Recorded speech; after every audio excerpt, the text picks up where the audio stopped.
America ने जब भारत के समुद्री उत्पादों पर भारी शुल्क लगाया तो उसे भरोसा था कि यह कदम भारत की रीढ़ पर सीधा प्रहार करेगा। वॉशिंगटन के गलियारों में यह सोच बनी हुई थी कि भारतीय निर्यातक टूट जाएंगे और दिल्ली पर दबाव बढ़ेगा। लेकिन हकीकत इससे बिल्कुल उलट हुई। जिस फैसले को अमेरिकी नेतृत्व अपनी ताकत मान रहा था, वही उनके लिए सिरदर्द बन गया। भारत ने इस चुनौती को खतरे की तरह नहीं देखा, बल्कि अवसर में बदल दिया। देश की मछली और झींगा उद्योग ने दुनिया को दिखा दिया कि अगर कोई बाजार दरवाजा बंद करता है तो भारत 10 और दरवाजे खोलने की क्षमता रखता है। कोच्चि में आयोजित प्रेस कॉन्फ्रेंस में जब marine products export development authority के प्रमुख डॉ स्वामी सामने आए तो उनके शब्दों में आत्मविश्वास झलक रहा था। उन्होंने साफ कहा कि अब भारत किसी एक देश या एक उत्पाद पर निर्भर नहीं रहेगा। पहले की तरह केवल अमेरिका और चीन को सबसे बड़े खरीदार मानने का दौर खत्म हो चुका है। नई रणनीति यह है कि भारत अपने उत्पादों में भी विविधता लाएगा और बाजारों में भी। यानी अब एक ही झींगा या एक ही मछली के सहारे भारत का भविष्य नहीं होगा, बल्कि हर तरह की समुद्री प्रजाति का निर्यात होगा और वह भी अलग अलग देशों तक पहुंचेगा। यह ऐलान ट्रंप प्रशासन के लिए किसी करारे जवाब से कम नहीं था। इतिहास गवाह है कि भारत ने हमेशा दबाव की स्थितियों में नए रास्ते खोजे हैं। जब पोखरण परमाणु एक मेटा करने नए रास्ते खोजे हैं। परीक्षण के बाद दुनिया के कई देशों ने भारत पर पाबंदियां लगाई थीं, तब भी दिल्ली ने हार नहीं मानी थी। उसने न केवल खुद को संभाला, बल्कि आगे चलकर एक मजबूत शक्ति बनकर उभरा। आज समुद्री निर्यात को लेकर भी वही तस्वीर बन रही है। फर्क बस इतना है कि इस बार भारत पहले से कहीं ज्यादा तैयार और रणनीतिक है। अमेरिकी राष्ट्रपति ट्रंप को यह उम्मीद थी कि यदि अमेरिका अपने दरवाजे बंद कर देगा तो भारत का सी फूड उद्योग घुटनों पर आ जाएगा। उन्हें आंकड़ों पर भरोसा था। अमेरिका हर साल भारत से लाखों टन फ्रोजन झींगा और मछली आयात करता है। अकेले झींगे का आयात 30,000 टन के करीब पहुंचता है। चीन भी बड़ी मात्रा में भारतीय समुद्री उत्पाद खरीदता है, लेकिन भारत ने दिखा दिया कि केवल 2 खरीदारों पर निर्भर रहना अब पुरानी बात हो चुकी है। नए आंकड़े बताते हैं कि 2024-25 के वित्तीय वर्ष में भारत ने करीब 17 लाख टन समुद्री उत्पाद निर्यात किए, जिनकी कीमत $7 अरब से अधिक रही। इसमें केवल झींगा ही नहीं, बल्कि फ्रोजन मछली, स्क्विड, कटल फिश और यहां तक कि लाइव फिश भी बड़ी संख्या में शामिल रहे। इन विविध उत्पादों ने साबित कर दिया कि भारत का निर्यात तंत्र कितना मजबूत है। ट्रंप को झटका तब और लगा जब यह सामने आया कि आंध्र प्रदेश, तमिलनाडु और केरल जैसे राज्यों ने अकेले दम पर निर्यात का बड़ा हिस्सा पूरा किया। आंध्र प्रदेश ने तो $2.5 अरब से ज्यादा का निर्यात कर यह दिखा दिया कि उसका उत्पादन बेस ही इतना बड़ा है कि किसी भी झटके को संभाल सकता है। दक्षिण भारत का यह साल माना कि साथ दोनों पर हमने क्षेत्र अमेरिकी दबाव का सीधा और सशक्त जवाब बन गया।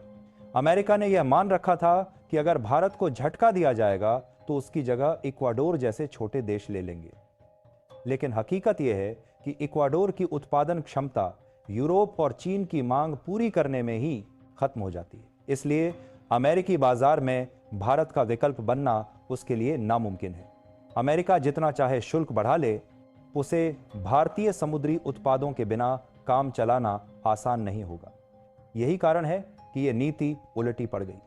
भारतीय उद्योग जगत ने भी तेजी से सरकार को सुझाव दिए। एक्सपोर्टर्स ने वित्त मंत्रालय से वर्किंग कैपिटल और कर्ज पर छूट की मांग की। सरकार ने भी यह संकेत दिया कि इस रणनीतिक क्षेत्र को किसी भी हाल में कमजोर नहीं होने दिया जाएगा। यानी भारत केवल अंतर्राष्ट्रीय मोर्चे पर ही नहीं, बल्कि घरेलू स्तर पर भी अपनी अर्थव्यवस्था को मजबूत कर रहा है। इस बीच दिलचस्प घटनाएं देश के भीतर भी हुईं। पंजाब के जालंधर में स्थित लवली प्रोफेशनल यूनिवर्सिटी ने खुलकर अमेरिकी ब्रांड्स के खिलाफ आवाज उठाई। उन्होंने घोषणा कर दी कि यदि अमेरिका शुल्क लगाएगा तो उनके कैंपस में अमेरिकी सॉफ्ट ड्रिंक कंपनियों पर बैन होगा। यह केवल प्रतीकात्मक कदम नहीं था, बल्कि एक संकेत था कि भारत की जनता और संस्थान भी अब अमेरिकी दबाव को बर्दाश्त नहीं करेंगे। संसद में भी कुछ नेताओं ने यह कहा कि अगर जरूरत पड़ी तो भारतीय उपभोक्ता मिलकर अमेरिकी कंपनियों का बहिष्कार कर सकते हैं।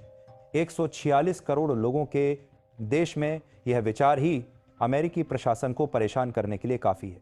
दरअसल भारत की रणनीति दोहरे स्तर पर चल रही है। एक तरफ नए देशों में समुद्री उत्पादों का बाजार खोला जा रहा है, दूसरी तरफ घरेलू स्तर पर जनता को प्रेरित किया जा रहा है कि वे विदेशी दबाव के आगे न झुकें। इस दोहरे वार ने वॉशिंगटन की नींद उड़ा दी है। ट्रंप को अब समझ में आ रहा है कि उन्होंने जिस कदम को जीत माना था वही अब हार का सबब बन रहा है। भारत ने रूस, Britain, Australia, Norway, Switzerland, West Asia और दक्षिण कोरिया जैसे देशों से बातचीत तेज कर दी। इन सभी जगहों पर भारतीय समुद्री उत्पादों के लिए उत्साह है। खासकर यूरोप और एशिया पैसिफिक क्षेत्र में समुद्री खाने की खपत तेजी से बढ़ रही है। रिपोर्ट्स बताती हैं कि पिछले 5 सालों में दुनिया भर में सी फूड की खपत 35% बढ़ी है। इसमें भारत, वियतनाम और इंडोनेशिया का योगदान सबसे अधिक है। यानी भारत के पास यह सुनहरा मौका है कि वह अमेरिकी दबाव को अनदेखा करके और भी बड़े बाजार पर कब्जा कर ले। लेकिन चुनौतियां भी कम नहीं हैं। समुद्री पारिस्थितिकी तंत्र पर दबाव बढ़ रहा है, बड़े तंत्र पर निगल रहा है मस्तिकारी बाई। ट्रॉलर्स अंधाधुंध मछलियां पकड़ रहे हैं, जिससे कई प्रजातियों के लुप्त होने का खतरा है। वैज्ञानिक चेतावनी दे रहे हैं कि यदि टिकाऊ तरीकों से मछली पकड़ने की व्यवस्था नहीं बनी तो अगले 20 सालों में कई लोकप्रिय मछलियां गायब हो सकती हैं।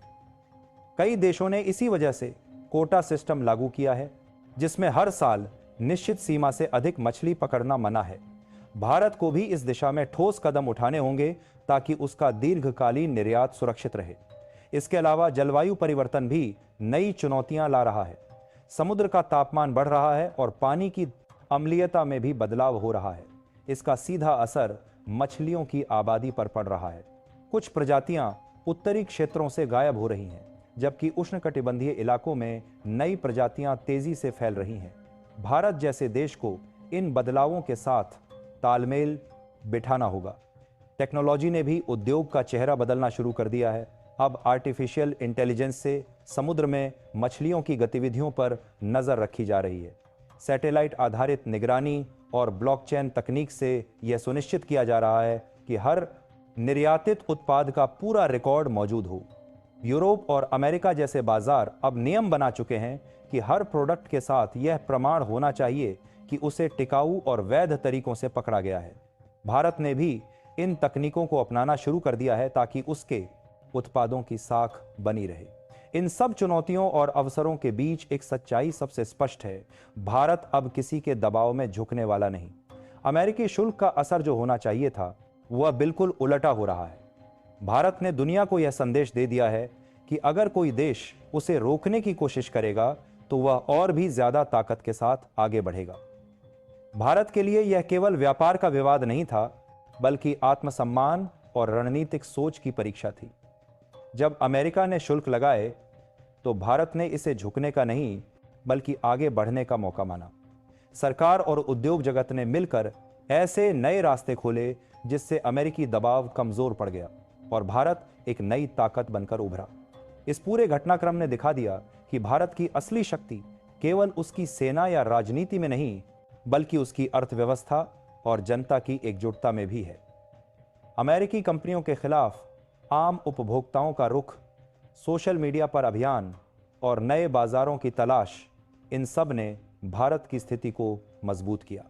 यूरोप, वेस्ट एशिया और ऑस्ट्रेलिया जैसे देशों ने भारत पर भरोसा जताया और भारतीय समुद्री उत्पादों की मांग तेजी से बढ़ी। अमेरिका ने जिस दबाव की उम्मीद की थी वही उसके लिए उल्टा पड़ गया। यह घटना भारत के लिए एक बड़ा सबक भी है कि किसी एक देश पर पूरी तरह निर्भर नहीं रहना चाहिए। तकनीक, टिकाऊ उत्पादन और कूटनीति का उपयोग कर भारत ने संकट को अवसर में बदला और दुनिया को यह संदेश दिया कि भारत अब दबाव से नहीं डरता। दोस्तों, यह सिर्फ एक व्यापारिक विवाद की नहीं, बल्कि उस भारत की है जिसने साबित कर दिया कि आत्मसम्मान और दूरदर्शिता से कोई भी चुनौती अवसर में बदली जा सकती है। आज भारत दुनिया को यही सिखा रहा है कि असली ताकत केवल हथियारों में नहीं, बल्कि एकजुटता और विश्वास में है। अगर आपको वीडियो पसंद आया हो तो इसे ज़्यादा से ज़्यादा शेयर कीजिए और लाइक, कमेंट और सब्सक्राइब करना मत भूलिएगा ताकि ऐसी और जानकारी आप तक सबसे पहले पहुंचे।